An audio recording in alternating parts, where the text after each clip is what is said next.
Hi everyone! Samahan nyo nga si ate girl nyo magtinikag ngayong araw. Ay, tinanghalian na nga talaga kami ng gising ngayon. Kung hindi pa nagtawag si mama, hindi pa sana kami makakagising. Abay, grabe, pati ba naman dito nagiging alam pa namin si mama. Pagkabukas ko ng pintuan, bumugad sa akin yung sobrang liwanag talaga. Siyempre, umaga na nga, diba? Nagtaka kung gabi na, pero may liwanag pa rin.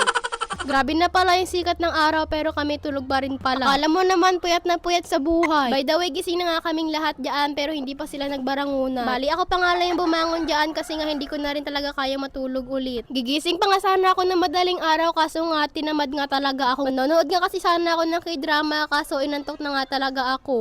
Feeling ko kasi mas magandang manood ng k-drama kapag mga madaling araw na. O, diba? Ang daming kaartihan sa buhay. Pwede namang manood ng tanghali o kaya umaga. By the way, paglabas mo nga dyan ng pintuan, dito nga rin pala natulog yung isa naming aso. Yes, opo, dinala ko talaga siya dito para meron akong alagaan. Hindi naman pinapakain. Hoy, nilaglagan sarili. By the way, kumakapit na nga rin ako dyan. Ay, be, hindi, naliligo ka. Ewan ko ba bakit ako natutulala dyan. Inaraw-araw niya na talaga yan bago gumising. By the way, naghilamos na nga rin ako dyan para matanggal na yung mga muta-muta natin dyan. Nakakahiya naman baka ma-offend yung isa dyan. Kamamaya sabihin niya, pass na lang.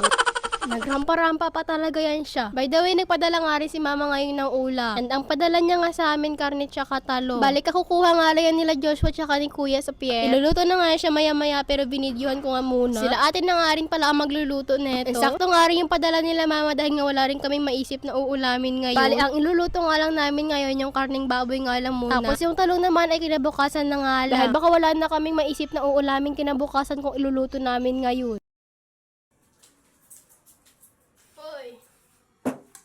Lingon.